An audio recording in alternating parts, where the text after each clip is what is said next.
So Cormac, you want to share your what is that? So this episode is brought to you by a new mug. It's sponsored by Really? the Frank Lloyd Wright Foundation. All of a sudden, The, are we? I mean, yeah. Yeah. So new mug, Yeah, new no, mug, we're not. new I just nerd. want to be clear. We're actually not. And so Cormac is sponsoring Although, the Frank Lloyd Wright Foundation. although, if they would like to, We're here. Evan's phone number is, Send inquiries to Evan at archispeakpodcast.com. yeah. Well, new mug. You got to look at If the we, YouTube, if people. Like if you want to see the mug, you got to look at the YouTube. Just for the the audio listeners mug. out there. So if anybody is interested, the mug is just a graphic of the stage curtain from Taliesin, the one in Wisconsin, not the West.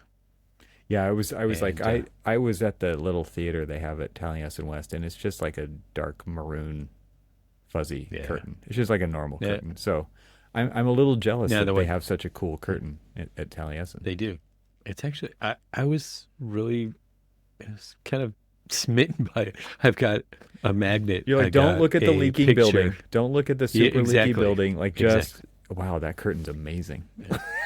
Well, so the theater itself, it just reopened, and it after a long renovation, and so that one actually doesn't leak. Everything else there leaks, but that one doesn't. And yeah, so actually, spring break for my daughter, we decided to take a trip down to Florida, and I dropped her off at Busch Gardens so that she could ride roller coasters. And I said, "You're going to have fun, and I'm going to have fun, and I'm going to go for a small little drive out to Lakeland, and I'm going to go to Florida Southern." And then I decided to also go and visit Florida Polytechnic, which is where the recently opened, I can't say it's new, but it's newer Santiago Calatrava building is. Which,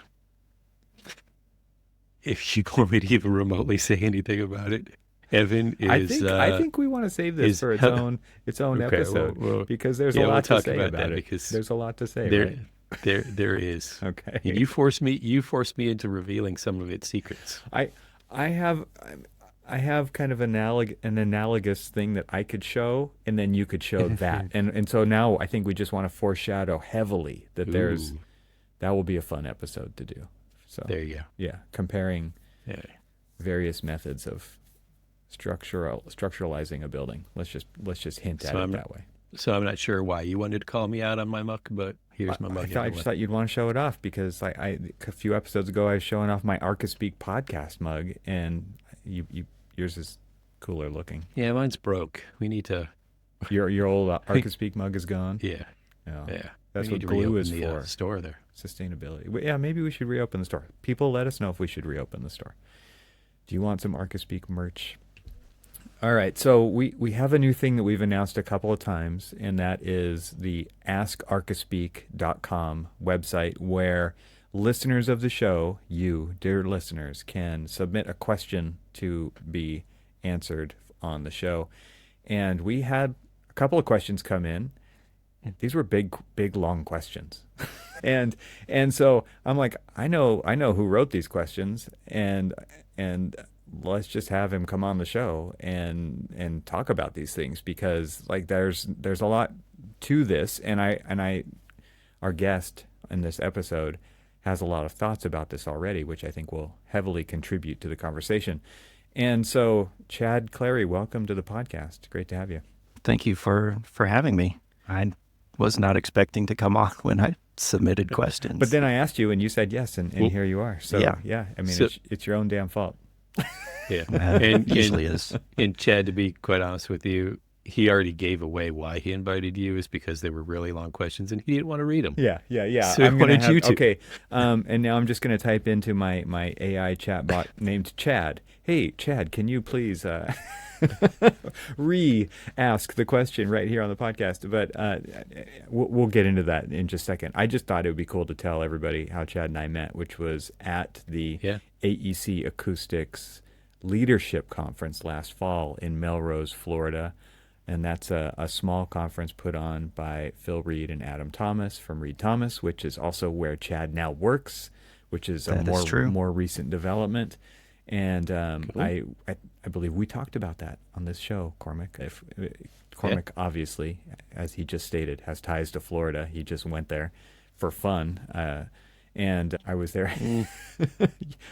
You had fun. You went out. You did your architectural field trip, I had fun. I had a blast. and you actually. enjoy. I mean, you consider yourself a Floridian at least like what 50%, 40%. Like, what's the percentage of Floridian that you consider yourself? Well, I'll tell you, last night I was at school talking to some students and it was starting to rain and they're like, Cormac, you should probably leave so that you can beat the rain. And it was already coming down. I was like, I'm a Floridian. I know how to drive in the rain. So I admit to it when it's convenient. Yeah. And then when And then you see those have read headlines: Florida man does this, right? And you're like, yeah, I told a client something about my past as a child growing up in Florida, and they're like, "These are like the stories of Florida man." I'm like, crap. Now Cormac are is considered Florida man. anyway.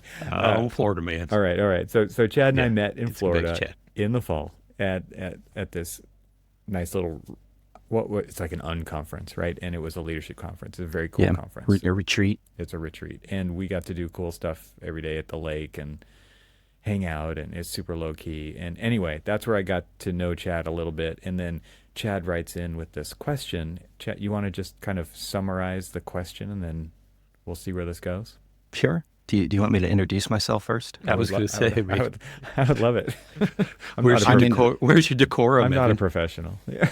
I mean, I'm fine just being Chad, but yeah. So as Evan said, my name is Chad, and I work at Reed Thomas now. Been there a little over a year. Prior to that, spent just under 20 years in architectural office, doing a little bit of everything: CDs, PM, PA, CA, and then ended up kind of more on the technical BIM manager side of things, full time. Last 5 or 6 years I was there. And prior to that, got my B-Arch from Kentucky, took the long way through, dropped out for a while, came back because I realized the real world was dumb and was better off with a degree so I could go face the real world. And here I am now. Interesting. So just explain what Reed Thomas is and what you do there, because it sounds like you've split away from architecture, but you haven't, right? No, not completely. So Reed Thomas is, I'm going to butcher this, basically a third-party consultant. And Adam Thomas, who's my boss, he said basically our job is to make your job easier. So we work with architects, engineers, product manufacturers, general contractors, developers to do pretty much what they need. We do project support. We can do modeling, documentation, templates, content creation, worked on some marketing images for manufacturers, building like mock-up walls and kind of tear them apart. You see those pictures because those are way more informative than just a plain section. Mm. Do reality capture. I'm sure I'm missing a lot of the app development. There's You guys half do a the lot of office things. are It's all developers, it's all tech-based stuff. And yes. But what's interesting about like what you just said, all those things, Chad, when you were getting your degree at UK, like was this was not a thing that you could have done when you graduated school back then, right? It wasn't like, I mean, No. there's so many jobs in architecture now that it was never like that when we were in school, right? It was always like, you can do 3 things. You can do the design. Basically you can do the design. But then there was project managers and there was like technical people. And now it's CAD manager. Yeah. And so now it's like, wow, there's so, and so I was just wondering, like, could you, if you look back and told yourself that you'd be doing this, that you would probably be like, what? I mean, that's crazy. No, not in this degree. I know when I was a kid, I always thought it'd be really cool to be an Imagineer at Disney, Yeah. which would be a similar. You're touching everything because they draw, they paint, they model, yeah, model, they design buildings, they animatronics. So this is kind of like that, but not quite as architects fanciful. get to draw toilet rooms, like Disney early interns for Imagineers get to draw line cues for the They get to try the maze of lines to get into the haunted mansion when they're remodeling that. You know, it's funny, Chad, that I actually had aspirations to be an Imagineer as well. I grew up, as obviously you heard me say, I grew up in Florida, and I had friends that worked in at Disney, and so we were there practically every weekend or at least once a month. It was way cheaper back then. Yeah. Yeah. Can't Or afford free. to do that now. Or free. Or free. Yeah. I'm not giving away their secrets. They got us in. Nice. And so it was great. And I'm not saying anybody's name, but, you know, I have been, you know, Past the statute of underneath. limitations. Yeah. Yeah, I've been underneath Disney. I've I've seen been- the world underneath the You've world. been in the secret tunnels? I have been in the secret tunnels. I mean, maybe not so secret. So, Yeah. yes. So, and it honestly, it was captivating. It sounds like you and I have had some interesting similarities in our start stops in education, desire to be Imagineer. I mean, when you go there, you're just like, man. And in fact, I've even had some projects that I've worked on that I kind of call it like the Disneyfication of X or Y or Z. And Yeah. I'm not going to say what those projects are because, you know, Times Square. shouldn't. There you go. Yeah. Vegas. Yeah. The whole city. Well, okay. So thanks for sharing like kind of that, what would you call that? I guess that's just your intro, but your origin story there, a little bit of it at least. And so Yeah, a little bit of it. let's talk about your question and kind of where it came from, where this idea come from, and then what is it? My big conspiracy theory. Yeah. So the original question, the simple version is, why don't buildings have credits? Because if you think about it, it's a very creative project that involves dozens to hundreds of people, same as a movie or a video game or a music album, which all have credits. In the album, it's in the liner notes. Movies and games, it's at the end. And it was during COVID, was playing a game and finished it, and the credits popped up, and there was a little note, oh, we finished this during COVID with all the isolation. And I don't remember if the credits were skippable. That might be why I actually sat through them. But I ended up just watching the credits, and it was the usual like art directors and programmers. And then it went on, it's like, oh, and here's our lawyers, and here's their admin assistants, and here's our dogs. Wow. And it was just one of those, it's like, wait, why doesn't architecture do this? So that was kind of the thought process, and it's just stuck with me. So What's interesting is think about this. Think about how many times you've been to either a grand opening or a groundbreaking or things like that. And Evan has a certain term for this, and I'm going to let him say it. But where is usually the architect in all of this? Most, 9 times out of 10, they're sitting down in the back or something, or not invited or whatever. And Yeah, what is not that even ceremony invited. called? Evan, what's that ceremony called? It's called the ceremony of the uninvolved. Yes. Because it's And the sounds about mayor right. and the city council member and the, Right. it's the lieutenant supervisor of the assistant to the assistant manager of this and that. And they're out there with the giant scissors or the golden shovel or whatever it is. Right. And they're doing this thing and they're shaking hands and handing out plaques and all this stuff. And yeah, like the recognition is very odd in that moment because it's like we're talking about this physical thing right here. And what Right. they're talking about is the bureaucracy it took to get there and how they were involved in that part of it, right? Right. And not the actual creation of the thing. Usually it's like that, like Cormac said, the architect isn't even invited to this one. Well, but Yeah. I mean, to kind of Chad's point, you're reading the credits, and And that's part of it. too. they are thanking everybody, and that's fine. I mean, there's a whole village that it takes to create this, right? I mean, we aren't the ones who come up with the idea for the project. I mean, the clients come to us, and they're as much recognized as we should be. And so when I saw the question, and Evan was like, "Oh yeah, don't forget, and we'll be talking to Chad tonight." I was like, what was interesting about that and timely is when I went back to refresh my memory on the question. I went into, so when I was down in Florida, I went into a art museum in downtown Lakeland, and for some reason I was just kind of captivated by the building. I mean, there was a lot going on. There was the original building that was very postmodern, and then there was the addition that was done, which is very contemporary modern. And there's a lot of like things competing for attention in the facade of this building. And I think I sent you took an image of it and sent it to Evan, and I was just like, I don't know why, but I'm completely captivated by this thing. And I go in and I ask all of the different people who are working there, hey, do you guys have any idea who did this building? And they're like, no idea, but if you like walk around the corner, there's a little alcove underneath the stairs that has the model. And I was like, oh, cool. Well, of course I'm going to go take a look at that. And I took a couple of photographs of it and looked at the model. But what I realized is as I was walking around the corner to get to this place, they had a plaque. And the plaque did basically say, thanks to such and such and such and such and such and such. And at the very bottom, it did acknowledge the architect and it acknowledged the contractor. And so I actually got to, nobody knew who did it. All the people who probably walked past that plaque 1,000 times probably have never looked at the plaque to acknowledge like all of the people who were involved with it. But it was on the old portion of the building, not the new portion. And I'm working on a building right now, and we're getting close to completion of like the main lobby and things like that. And I'm thinking to myself, there's going to be no plaque. When I walked past that plaque, I was thinking to myself, I don't remember the last time any project that I've ever worked on, and they're large projects, has ever had a plaque that says who's done it.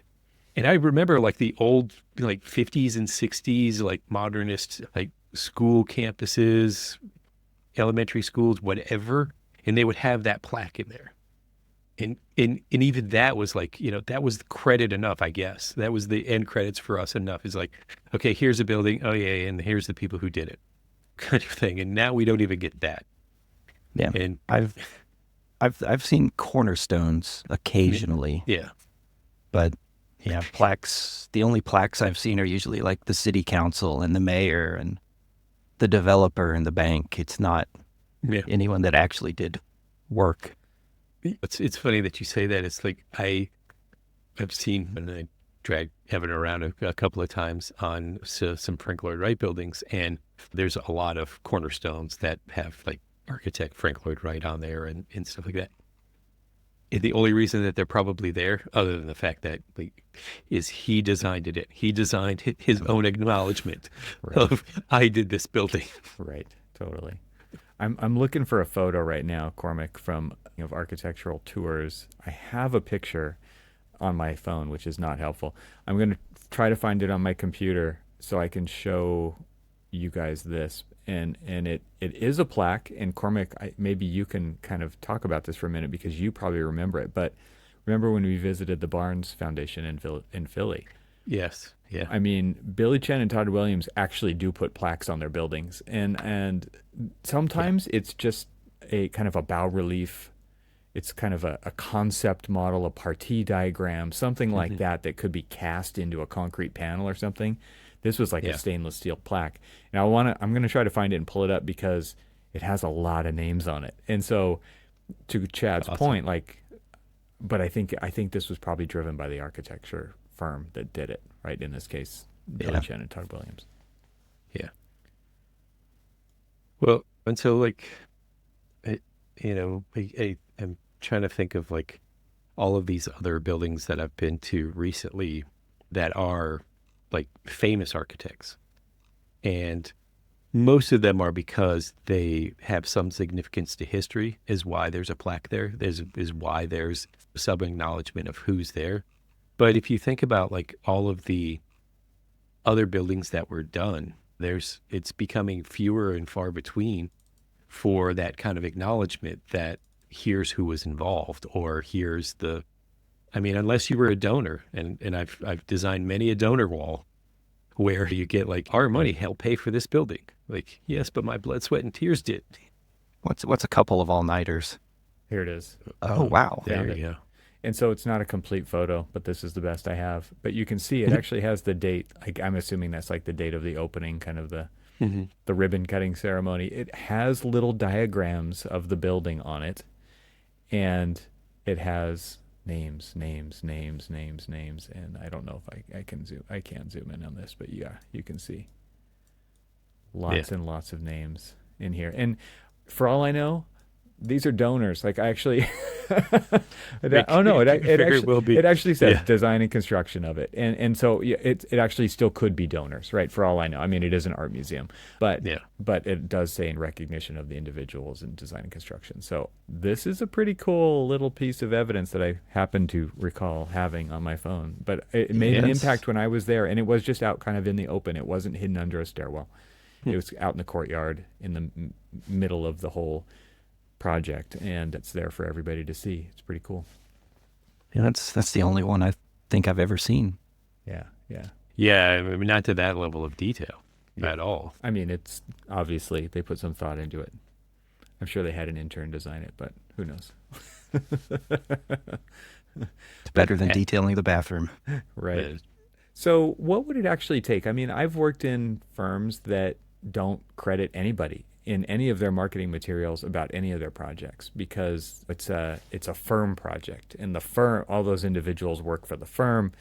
And I think what you're saying is like firms aren't like company, like there's no such thing as like a company. It's like the people. It's the people who were there. It's the people who did the thing, right? Like their talent, their experience, their role, their skills, all those things went into actually making it happen. And why don't we acknowledge those people for that thing, for that moment in time? And I do find it odd that many firms, because of their brand and their identity, obviously, like they actually just put the firm name on it and say designed by whatever architects.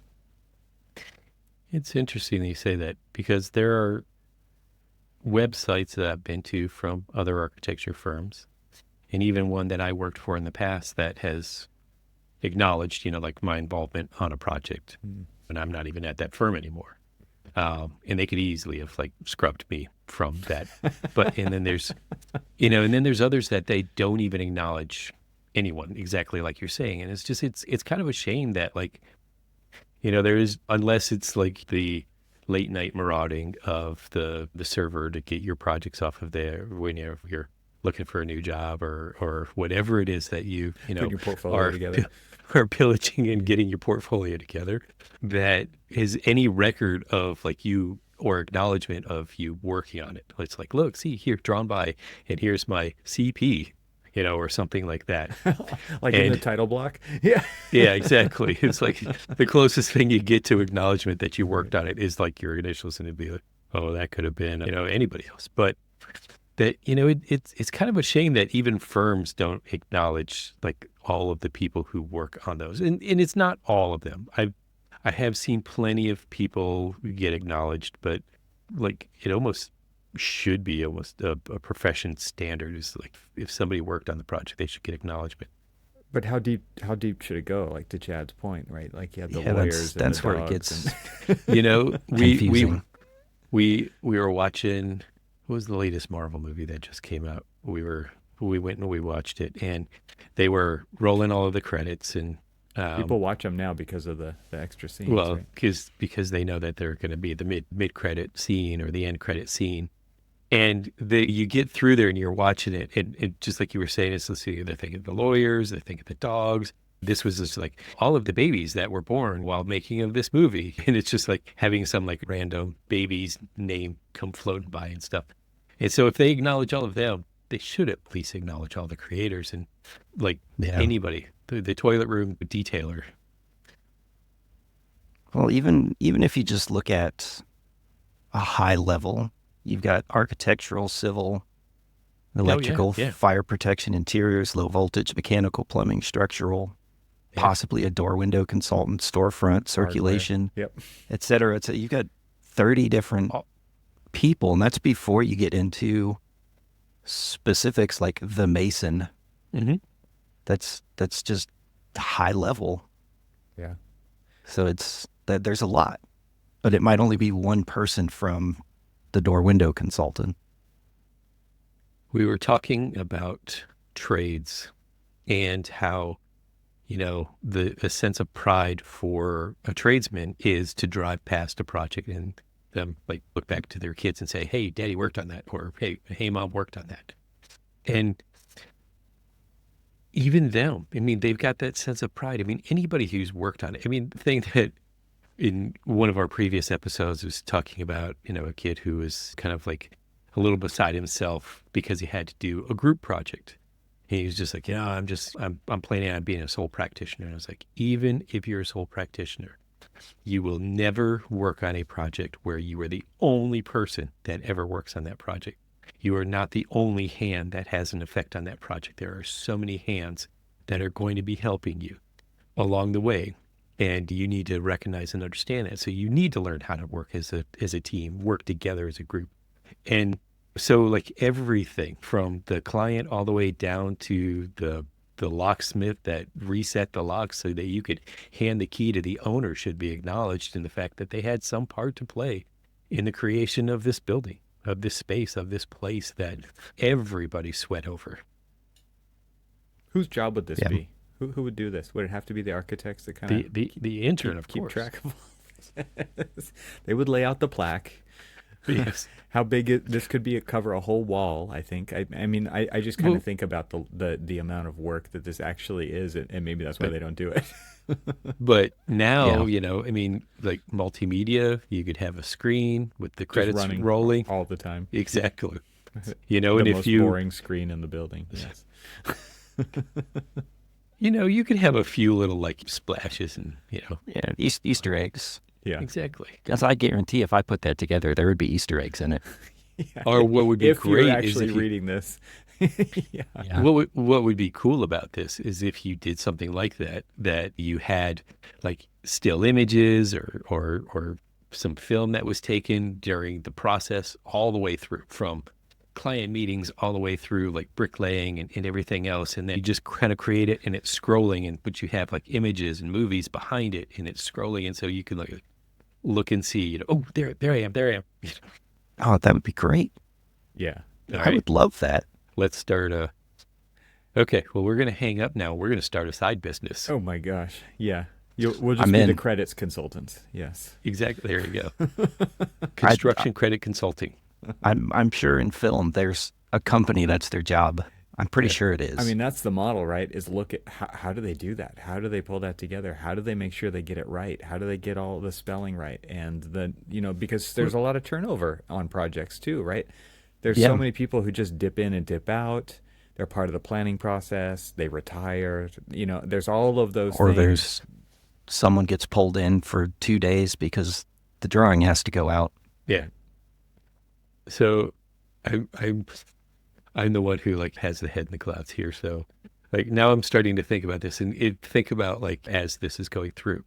This is also a way to kind of memorialize everything that's gone into a building, because so many people just don't understand the whole process and what it really means, and like how architects are involved with it, how contractors are involved with it and stuff. And you'd have this like memorial scroll with all of the people's names on it and stuff. It really can kind of like put almost a value that we seem to be very, very hard at explaining. What's the value of an architect? What's the value of people think that, oh, if I see a building, it's just this person or that person who's brought it into fruition. And you, yes, give all props to the contractors, because yes, they take our paper and turn it into reality. But, to get to that point, there's, the architects, there's all the engineers, there's the one kid who on his summer internship came in and had to like pick up all the red lines on the toilet room plans.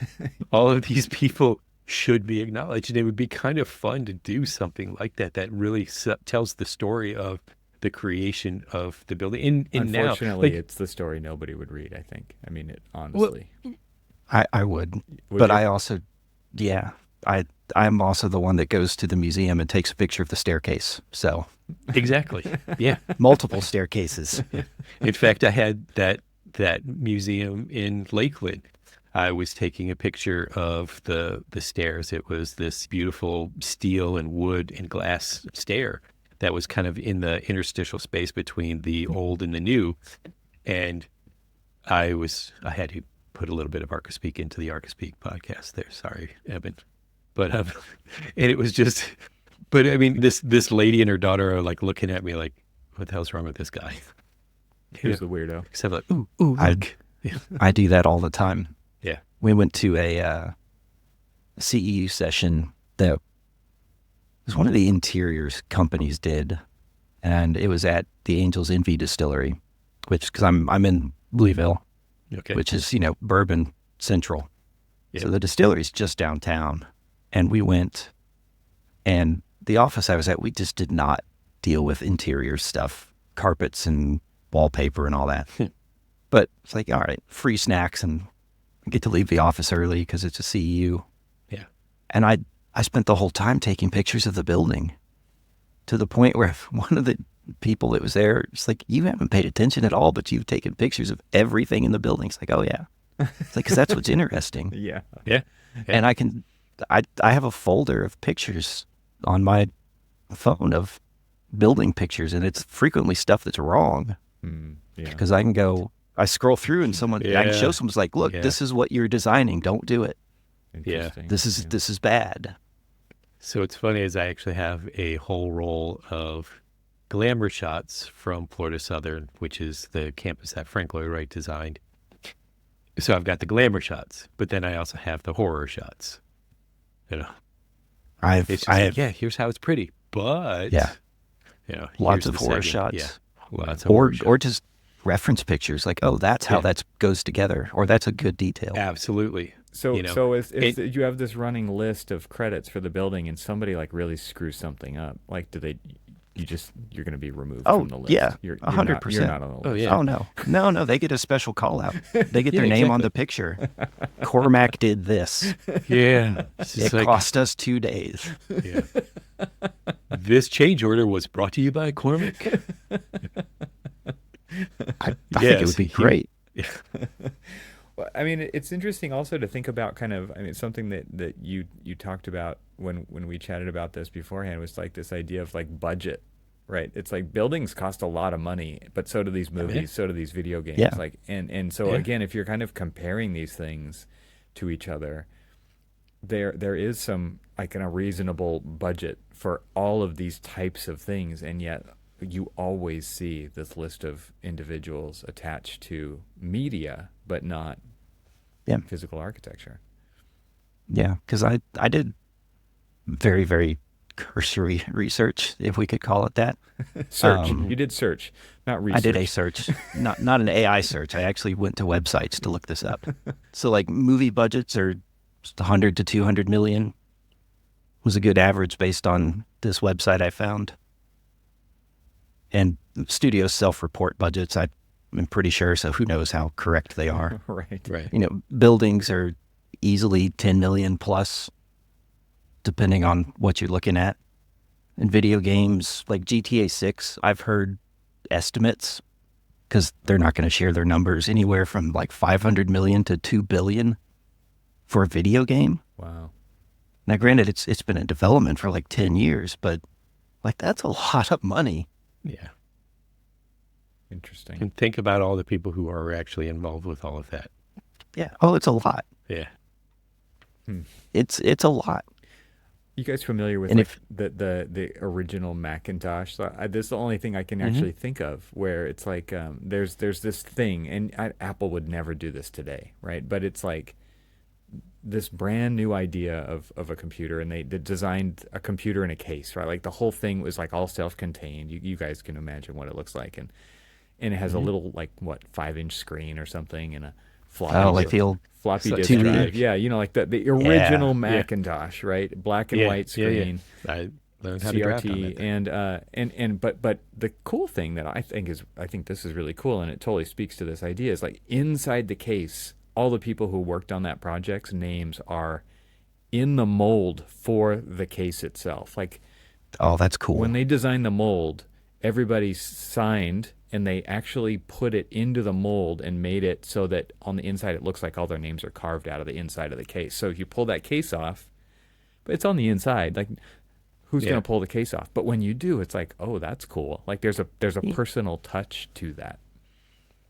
Well, I don't know if either one of you have been involved with, but I mean, we do topping out ceremonies where, where you sign the beam. you know, that last beam that's being placed, everybody signs that last beam. Yeah. There you go. And gets put in place. Not so everybody, it's sort of that Cormac. not everybody, Everyone but that's there. everybody that they can like wrangle in. I've done that with you? Habitat. Oh, cool. If you go to Habitat and you're Yeah. there prior to like drywall being installed, people sign the studs all the time. Mm. And I actually have on one of the walls in my house, someone wrote the date of 1921. 20 Oh, wow. to 21? I think it's 21. A little time capsule. There's no name, but they wrote the date, Yeah, which is kind of cool. that's cool. It's cool, like a time Yeah. capsule. You find it later. You're like, oh, like my Yeah. son hid some Matchbox cars in one of the walls here when we were remodeling. Like we had a hole cut out to run some plumbing through a wall. He stuffed a car in there. He's like, I hope Nice. somebody finds this someday. Oh yeah, that would be cool. Or it's just like, I wonder why the house just short circuited. Yeah. Car touches the white. Is it a die cast or a plastic one? It was die cast, but it was plumbing. Yeah. It was like, Oh, the yeah, PEX you're tube. fine. You were fine. Right. We're fine. Yeah, I don't know what to do about this because I feel like this is one of those jobs that, like, once you get into it, it's way bigger than you thought it was. Oh, of course. Of course. But it would be cool. I mean, I think, you know, there's like the Internet Movie Database, right? IMDb, and I'll go there to look up who's been in a film or who wrote this or what other films did they direct or whatever, and it becomes this cross-referenceable thing. And I actually have a couple credits in there, but it's like this kind of a thing where it's like that's part of that industry, right? That industry is built on participation and contribution to projects, and that's how you build a reputation in the industry, at least with like what you've done. Maybe it's not who you are, right? But it's what you've done. And I feel like there's room in architecture because it's not unlike that. People jump from firm to firm. What did you do on a project? Yeah. You show something in your portfolio. Well, what did you actually do in that project? And it seems to me like databases, the world of data that we swim in nowadays, it should be a lot easier than to actually do this, but also for a good reason, right? More than just vanity, more than just ego, right? To have your name on a project, it's like, well, here's what we did. Here, this was my role on the project. That's good if you're writing a resume too. I don't remember the names of all the projects I've worked on. Mm-hmm. Yeah. 20 years. I Look it up. remember. Yeah. I remember Yeah. the 5 or 6 that I have on my resume. Yeah. Yeah. Yeah. Well, it's interesting that you bring that up and you have my kind of like little fascination with kind of like this kind of like diagram in my head of like this architect worked for this architect and now this architect is like the family more famous tree than of that. architecture. Yeah, the family tree of architects. Because listening to all of these biographies and stuff that I've been listening to recently, you know, there's this like one common thread with a lot of like the ones been listening to Korb and Gropius and Mies and all of these other ones. When they were all draftsmen in Peter Barron's office. And it was just kind of interesting to like hear, it's like, wait, who are all these different people? And it's just like, oh yeah, Marcel Breuer was here and this person was here. And like, and then it's just like that family tree then grows into a different family tree of like branches start to grow. And then like these people worked for this guy and then these people work for this guy. And here in Detroit, when you start thinking about like Albert Kahn and who worked for Albert Kahn, and there's like this whole massive family tree of like firms that grew out of it, like Smith Group and other ones that, you know, that they were draftsmen at Kahn and now they're like big names. And it's just like who worked for them and all this other, it's kind of interesting, you know, so it's like we need to have an ancestry.com for architects. I mean, none there'd of the probably be students would ever information pay. in there that should never be seen. I'm not saying, you know, like, you know, and I'm just saying it's incestuous. I'm just going to say it. And this, so you're saying it's not really going to be a family tree. It's going to be a family stick. Right. More of an Ouroboros. Exactly. Oh man. Well, you had another question, Chad, and it was about specificity, and I would love it if you would give a crack at explaining this one. Can you be specific about that? Yeah, can you be more specific? More specific. Yeah. So specificity, and I don't remember the original question, but it was basically like it'd be interesting to talk about specificity in AEC. And I don't mean specifications, but actual the pedantic side of specificity. For instance, ACT, acoustic ceiling tile, versus ACP, acoustic ceiling panel, which a lot of people use interchangeably, even though they are very different products. Like there's a ASTM that specifically defines the difference for CMU and cinder block, which people still say cinder block. I don't think it's been made for 50 years, probably more than that now. Right. So just that kind of thing, because your document sets are legal documents. That's why they're signed and stamped. Like that's as legally binding as a contract. And there's coming from an office for a long time, and now on the consulting side, you hear that stuff of, oh, well, they know what we mean, they being the contractor. Yeah. And that's always followed later in the day by, the contractor's an idiot. Why can't they do it right? Right. Well, it's because you're not giving him the information. Right. And I can promise you that the contractor's saying the exact same thing. Yeah. Sometimes they are, yes. Sometimes the architect's an idiot. Right. Yeah. But that's kind of, and I'm skimming through my notes on this, and I have a whole bunch of stuff ranging from people not defining the rough opening for a storefront in a wall, especially masonry. And I have a whole story there, dimensioning or even layout on the job site. I had a job where the plumber did their underground work, and they started at the left side of the building, poured the slab, the framer put the walls up, he started on the right side of the building.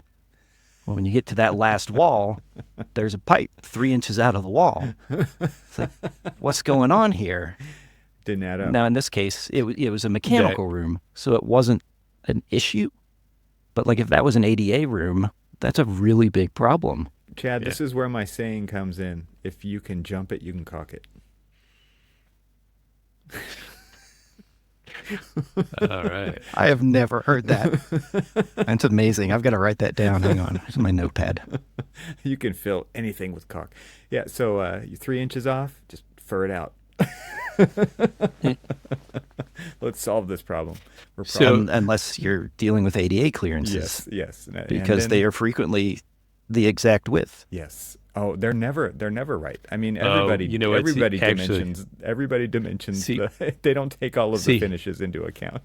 That was exactly where I was going. See, now you're about to open up a completely different conversation. This is what the question's about right here. I knew you were it's just like how do you, Cormac. how do you even, because we just had this, and they're like, yeah, we dimensioned basically center line of stud to center line of stud. I'm like, okay, well, but how do you? Why? Who lays that out? Don't even get me started with all that. Okay. Why is certainly the question, because then I go back in and, well, first of all, did you model the partitions with the finishes and everything else correctly? Because, the thing about it is that your clearances are going to be determined by the finish face to finish face. And I'm not saying that you have to, dimension to finish face, but you need to verify that room, especially that ADA room, does have all of that. And you do better not to I'm time-outing you because this just goes back into an episode that we just had where you wanted 1/8-inch reveals in a glass panel wall, right? And like these things aren't built. They're not. So yes, you have to dimension to finish face of final finishes, but also there's no room for error a lot of times, right? Here's actually a more interesting. I don't know if it's a more interesting way to go, but it is something that we should talk about though, because Evan is a proponent of, and you can't tell me I'm wrong because we've talked about it enough that I know that I'm not. That we take less specificity out and create more design intent, because then there's the shop drawing process and all of these other things that's where a lot of that information is coming from. So if I were to say, okay, well, here is my finish opening for that window, and this is what I want. However, you, Mr. Contractor, are supposed to figure out all of this other stuff because you're the one building it. Do we go that way? Because it sounds like you're thinking, and probably because I have too, that you do kind of like draw it and detail it out to the nth degree of it's just like, okay, look, if this is what I want, I need to understand that because of the systems and the rough opening and the daylight opening and all these other things are very specific to what I want. I need to understand all of those and draw them out. Right? Are you talking to Chad right now? I think you're talking to Chad.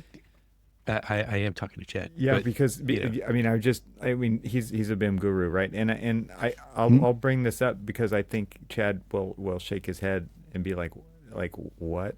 We had a conversation that took at least 2 days, maybe 3 days, when we started a new high school in BIM, and the question was nominal or actual about because it was I've had that it was conversation. mostly Why is that it was mostly Oh a my CMU project.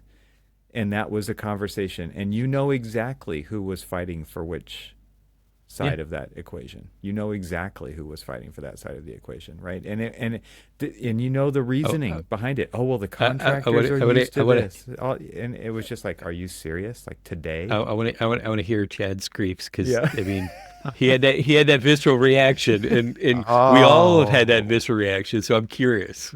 I have several thoughts on that. For one, I'm a big masonry nerd. I have a stack of books on the shelf up there that are all masonry. But let me find my note because I actually have a note specific to this. I did a hotel, and this was I forget if this was all in CAD or if it was being remodeled in Revit. But it was like right when we had started using Revit. Take a pause for just a second. I just want to say, because I know there's like students, I'm calling them kids, listening to this who don't even know what we're talking about. Nominal versus actual. So if you can cover that while you're talking about your library here. Yes. Okay. We'll start that first because I'll forget otherwise because I'll ramble. Nominal and actual refers to things like masonry and wood studs in particular. So a 2x4 wood stud, that's the nominal dimension. Nominally 2 inches by 4 inches. If you actually take a caliper or a ruler and measure it, I wouldn't use a caliper. No, you. It's How old one is and it? a half. Is it in Home Depot? Yeah. And it's so that 2x4 is actually 1.5 inches by 3.5 inches, which is the actual dimension. Masonry, in the instance of CMU concrete masonry, it's 7 5/8 by 15 5/8 by 7 5/8 tall would be a standard block. Obviously, there's 6 inch and 12 inch and so on and so forth. And that's actual, not nominal. Correct, as we would say, an 8 by 8 by 16, or whatever. Yeah. So, and this is actually more about rounding, but it applies because that 1/8 of an inch in your nominal wall, every dimension you have 1/8 of an inch times however many walls, and it adds up real fast. 8 of those walls is an inch somewhere. That's wrong. Yeah. But we did a hotel project. This is a standard prototype like Holiday Inn. And if you've never worked on those, basically the brand sends drawings with all their stuff, like all the casework. Here's the layout. And then the architect basically just has to put it together. So we get the plans, and for sake of argument, because I don't remember, we're going to say I was putting it into Revit. And so I'm going through, and they're usually pretty standardized. The wall, the rooms are 12 feet wide, say. And I'm going through and adding this up, 12 feet, 12 feet, 12 feet. And I take my overall dimension, and it's like 2 feet longer than the overall in the CAD file. It's like, I messed up somewhere. Check it all again. The CAD file dimensions had been rounded to like 1/4 of an inch, and they were all wrong.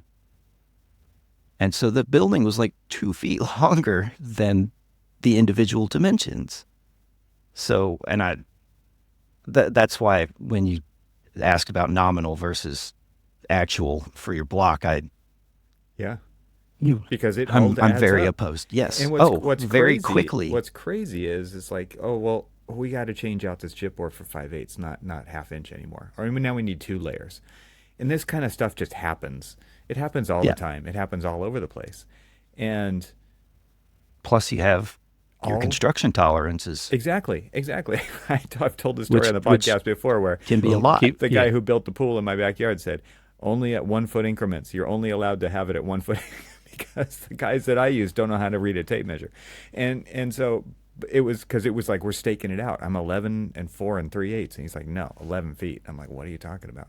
And yeah, so he was very much the nominal guy. It's like you're not getting that 4 3/8. Not getting the 4 3/8. Well, I mean, and then go even further when I talk about masonry nerdedom.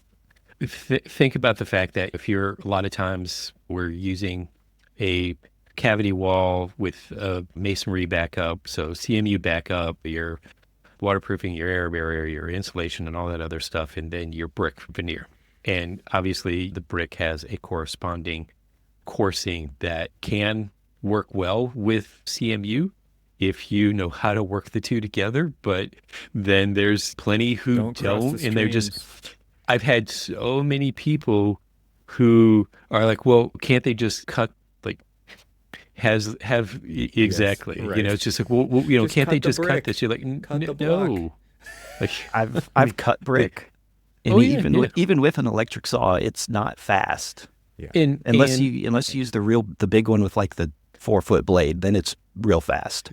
But then you just ask the question, it's like, well, do you know what that means later on? It's just like, now they follow that string all the way down, and is it matching up later on down the road when you're cutting this one little sliver here because you want this to be that kind of like jam or seal condition or whatever, and you're just like, there are things that inherently work well together. I mean, stud. I mean, if you do like a cavity wall with like metal stud, I mean, it's a lot easier than CMU, but the CMU and brick go well together, great together. Imagine that. It's interesting too, like, to be a good technician when you're drafting this stuff, you do need to know, like Chad, you're talking about CMU, right? It's 15 5/8, but it's 16 with the mortar, right? And then which openings don't have the mortar, right? That's the end of a block.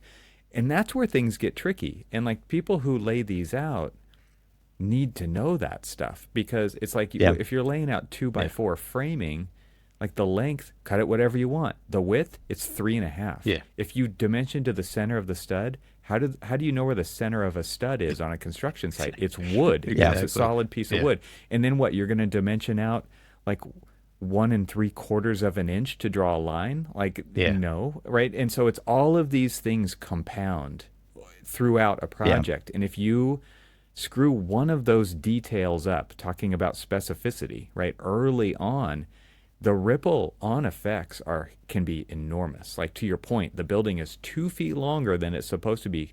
Somebody's using generic walls instead of walls with finishes in Revit, right? And you just swap those out at the end, and all of a sudden you don't meet your ADA clearances in the restroom.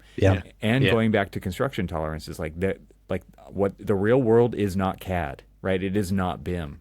And I mean, I'm on a big project. I mean, it depends. It really depends on the contractor, but you could be an inch away from where you're supposed to be and be acceptable. And you could be 1/8 of an inch too shy, and it's completely unacceptable, right? It's like, there's just so much nuance in this aspect of the profession. Yeah.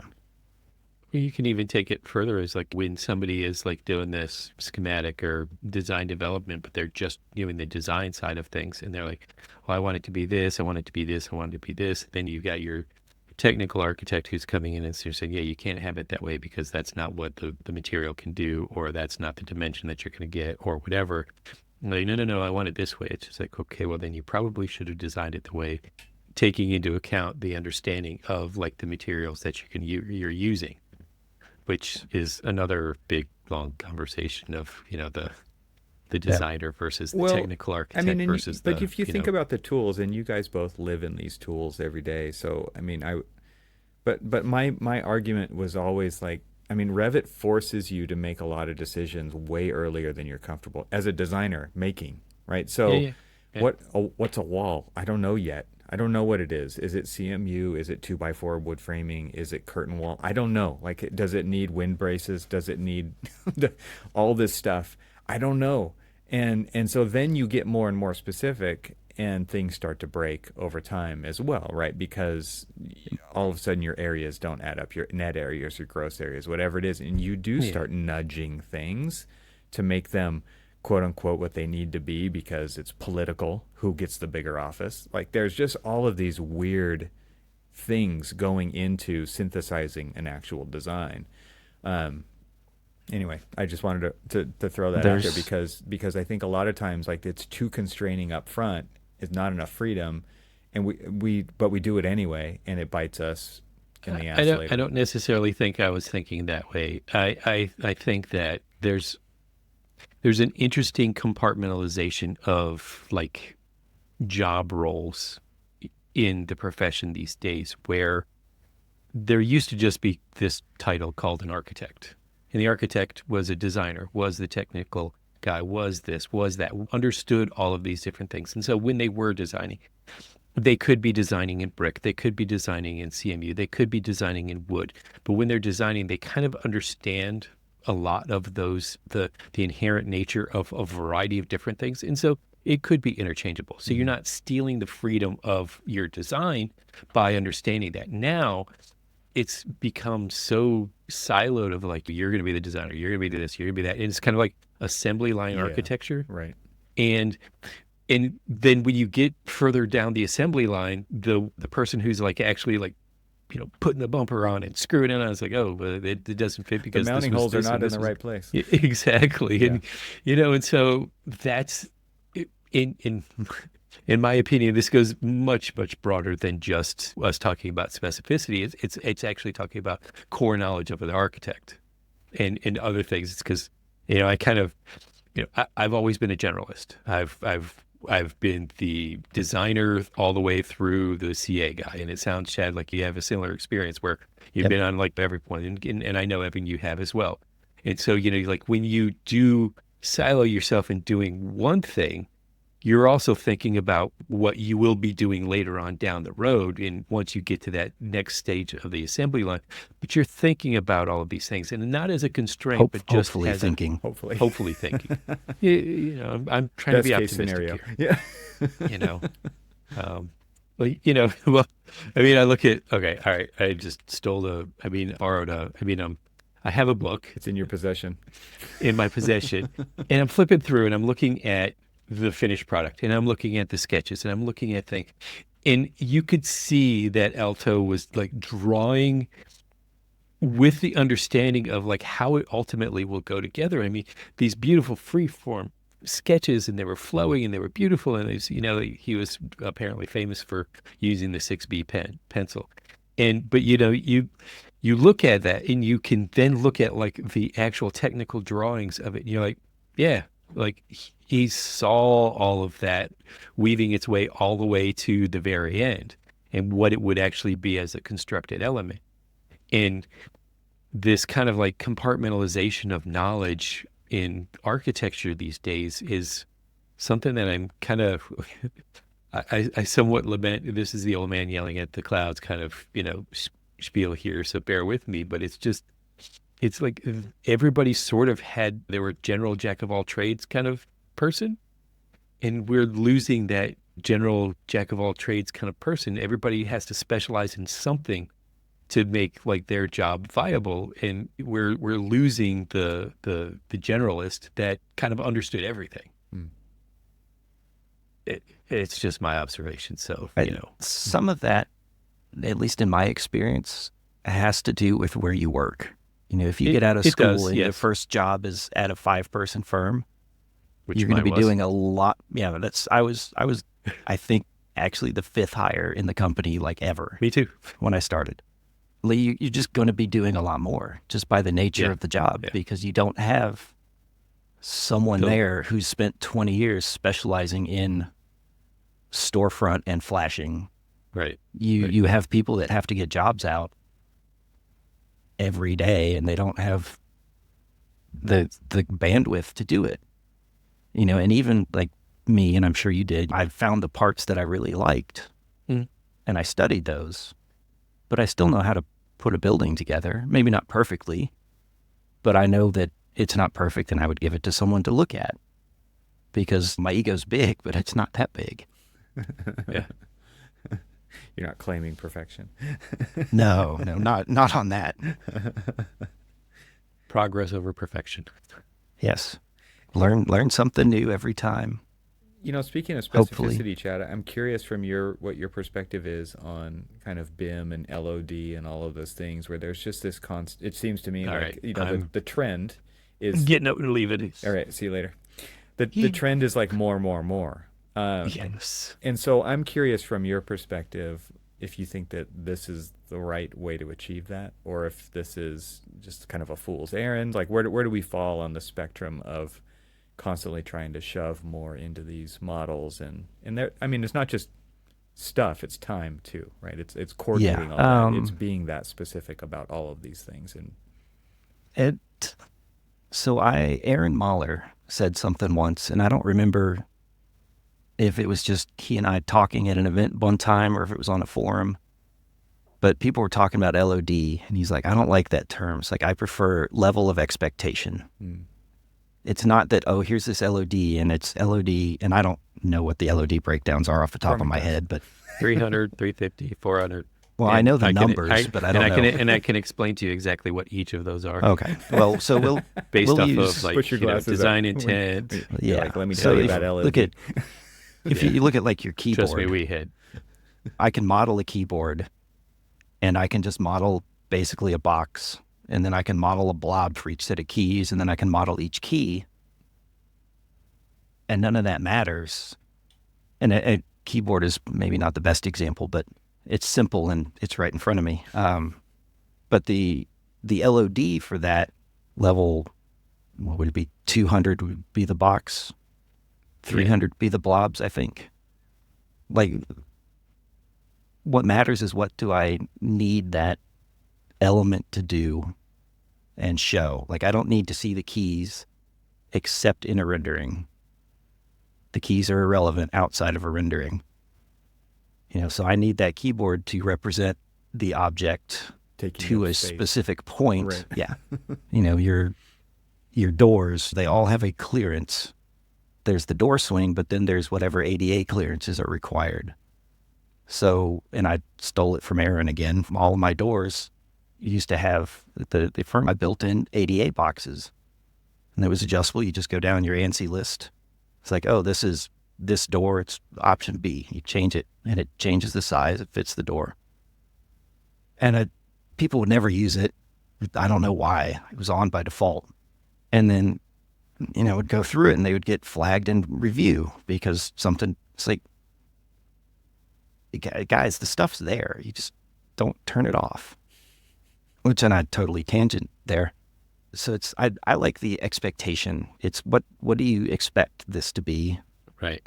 Is this something just to show that this object exists in space and it has a clearance? It's your air handler. I don't need the air handler modeled. I need a box, and I need to know how much space I need around it.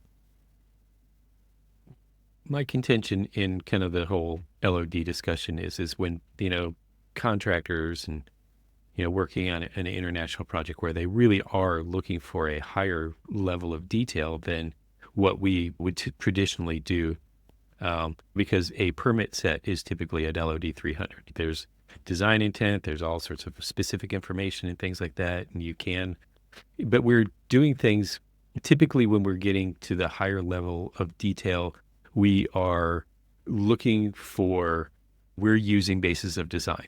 And so when you design around a basis of design, obviously your specs are going to call for the or approved equals kind of thing. And you've spent so much time toiling over, sweating over details of a specific door. Say you've designed everything around Conair, and they decide that they're going to go with YKK, and it's got a completely different profile, completely different like stick size and all of this other stuff.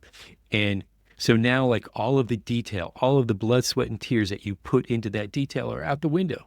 And so literally you could have wasted, I don't know, say months upon months upon months of that level of detail for it to just be thrown out the window because they changed the basis of design on you. And so, you get to the point of it's just like, here's our design intent. Here is enough information to get you to that point. But then you figure it out. How much further should you go? I lean, it depends on what it is. So for instance, your elevator, If I'm doing the design, especially the early design, I'm going to find the largest 3,500-pound elevator shaft I can and design around that, because I can always make it smaller. That's easy. I've seen multiple jobs where contractors on up front, we're going to use ThyssenKrupp. Okay. Yep. They go out to bid it. Oh, Kone's cheaper. We're using Kone. Guys, the elevator shaft just got 6 inches wider. Right. That's a problem. Like you. Oh, and poured by the way, footings. it's right next to the ADA bathroom. Oh, always. So yeah, Or like the exit stair. yeah. For something for something like that, I always go for the biggest thing possible, because you can always shrink it. That's easy to do. Right. And then I talked to a friend about this, and something he mentioned was level of expected standard of care, which, and I know This is getting standard to be a of long care is- acronym. yeah, less Zoc. And it's his comment was, what's reasonable relative to the fee? If you're only charging a 1% fee, I'm not going to the effort to detail out Everything. that Kwanir and then switch it, but it's not in the fee. And then what does the owner and the GC expect relative to that fee, which they frequently don't line up, because kind of like you mentioned in the very beginning, people don't understand what we do. Yeah. Like, oh, it's all on the computer. Can't you just push that button? Well, I well, think what's yeah. interesting about this, and the reason I bring it up is kind of a technology issue, is because like the tool allows it. Like it's not necessarily Yes. easy, but it allows it. And then there are certain people, like there's a lot of owners who think they want that, and they maybe don't even know why they think they want that. Right? They've been told by somebody, you need to get a 400 level model or whatever, because more is better. And because we're gonna do facilities management with this, and they're not, right? You just kind of you can read it from a mile away. It's like you don't need that at all. Like they want a BIM model. Like what does that mean? That could mean any number of things. And one thing that I thought was really interesting, I recently talked to John Cerrone again from Shop Architects, and Shop does this thing that I thought, they're freaking smart people, right? Like Yes. the way that they operate is they're trying to get to a point where you don't need two-dimensional representation. You don't need abstraction. Like they run away from abstraction, basically, is what they're saying. But what that doesn't mean is modeling to the nth degree. It does not mean that. What it means is there's like this control model that is like surfaces, and things get hosted to those surfaces. Assemblies get hosted to those surfaces. So you can easily move this kind of lightweight version of the model, which is design intent. It is a design intent model. And then actual assemblies get hosted to all those things, floors, walls, ceilings, whatever those things are. And those things can get swapped out, because all they're doing is basically looking at the host and saying, where do I need to be, right? So the actual thing can be way heavier weight and get applied to those lightweight surfaces. You move the surface, everything moves with it, and maybe it turns red and says, this doesn't work anymore, kind of a thing, right? That this thing that you specified should be hosted to this surface doesn't work anymore. I feel like that is kind of a neat way to think about this, because the big problem here is you spent, like Cormac said, you spend all this time chasing these things down, getting super specific, and then somebody changes their mind, or the bid comes in, or whatever it is, and like, let's swap this out, and it's like, holy crap, where do we start trying to solve this new set of problems? Because there's so many, it's broken for quite a ways beyond the point where we just made that change. So I felt like this kind of a way of working that is pretty interesting, and the tool that most people use don't allow for that to happen, right? Like there's just no way to use a Revit for that kind of a thing, because if you want to move the thing and somebody linked to the ceiling, they pinned the ceiling to it, or they didn't, or whatever, like now you actually have to do this still. That is very manual, this whole thing, that you have to go through and check all the views And hopefully Yeah. nobody did any 2D drafting on any of that stuff, because they did, right? But in some other view, and that's broken too, right? Because it was just covering something up. I feel like that this is kind of this weird thing that we've gotten ourselves into, but because I feel like this kind of lightweight model idea really starts to get back to the earlier days of hand drafting and design intent, because they're lightweight. Mm-hmm. I mean, you mentioned it, Chad, right? Like the thickness of a pencil line was like an inch thick, but the dimension made it real, right? The dimension Yeah. gave it position in space. Yes. And I feel like Well, this gets I us have to credit closer that. back to that than where we're going right now with the current tool set. That particular quote you were saying was Michael Freert, and I apologize if I mispronounced that. I had a conversation with him about something else entirely a while back, but he brought that up. But yeah, and he says, with a pen, your lines are actually an inch thick, so the dimension made it real. And in CAD, we're used to fixing overall dimensions and expecting that it wasn't real, so then it just kind of carried through. And then he says BIM is real, which I agree. So, which goes back to the nominal versus actual. Mm-hmm.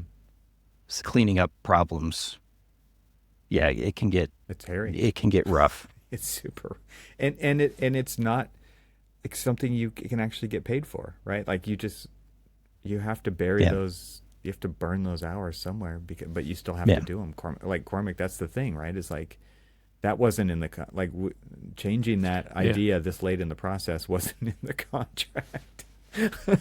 Some of that stuff can be handled if you model, I'm going to say intelligently. You can nest details into your profiles, for instance, for your storefront.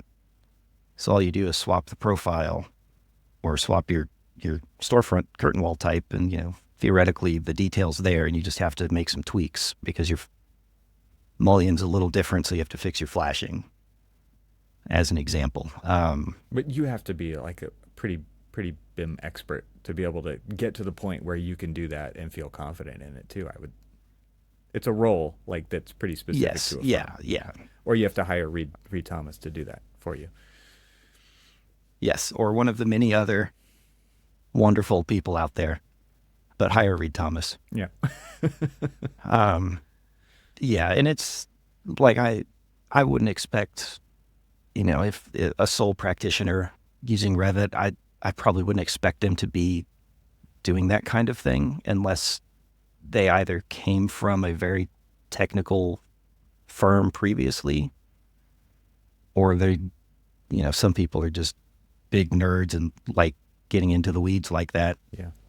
But, if you're at, giant 10,000 person mega firm, I don't know what they do, but I would hope that they're doing something like that, which, with shop, sounds roughly like what you're describing. Mm-hmm. That was the first thing I thought of is, they have the family for, say, the window, and then the detail parts are just nested into that window. Yeah, I even feel like it's how. There's this interesting lecture that I had a guest lecturer come into one of my classes that I taught a long time ago, and Terry Moore is her name, and she was talking about using what's the name of the industrial design application that Autodesk, Inventor. She was using Inventor at the time. And it has this idea of control surfaces. And it's very much like what John was explaining when I was talking to him at shop, but in an architectural sense. And I think this has been something that's been more in the aerospace and the automotive space for a long time, right? It's like, yeah, you have these control surfaces and everything is kind of constrained to those. You move the surface, everything moves with it. And I just feel like that actually was, that's a really smart way to work. Why haven't we adopted that methodology in the tools that we use? Because things always do change. That's the constant, right? Change is the constant on these projects. Decisions get made and then they change, and we all have to kind of go back through that process. And sometimes it's so difficult to find all of the things that affected throughout the whole project. So anyway. Yeah, some of that is, it's just a very slow industry to change, given that people still want to use nominal masonry dimensions in 2025.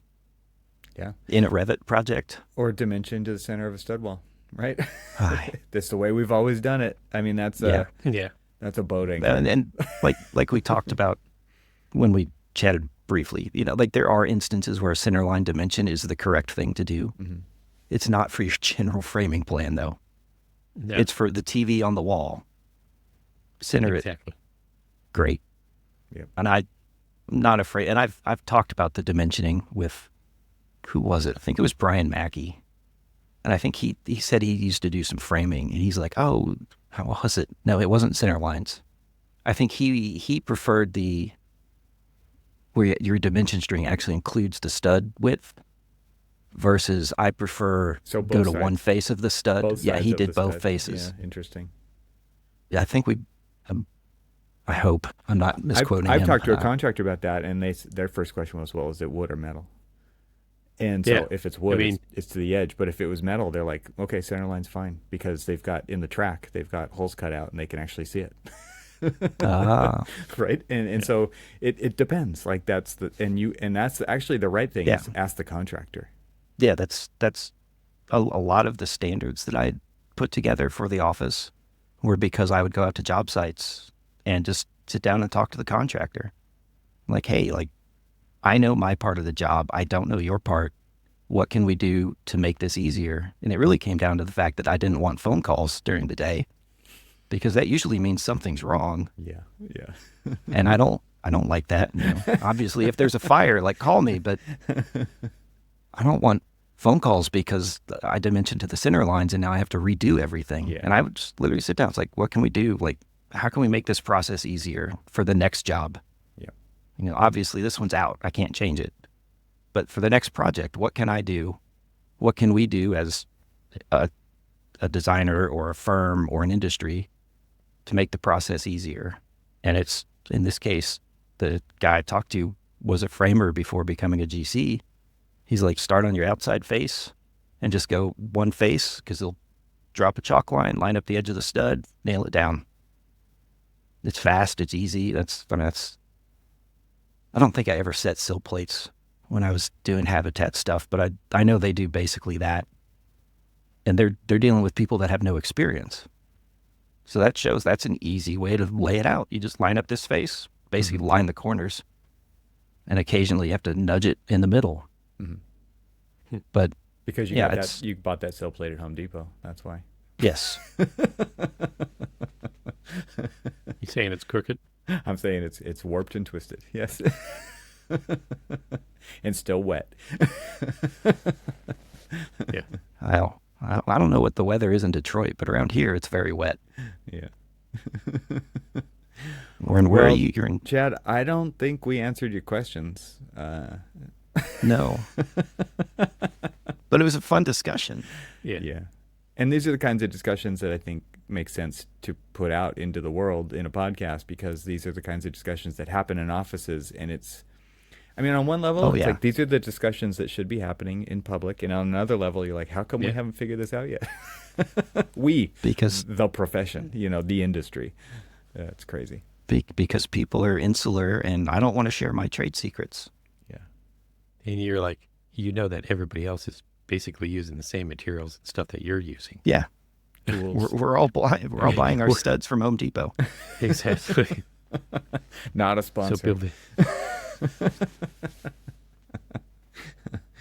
Well, thanks for the questions, man. This has been a fun conversation for sure. Yeah. And there's just so much in there that I feel like people will be nodding their heads with and shaking their fists at, and there will be young people who it's the first time they've ever heard that, and they won't walk into a situation in an office where that's new information. So to me, that's the value in having these kinds of conversations for sure. Yeah, I appreciate the invite. Yeah. Yeah. Thanks for asking the It's questions. great.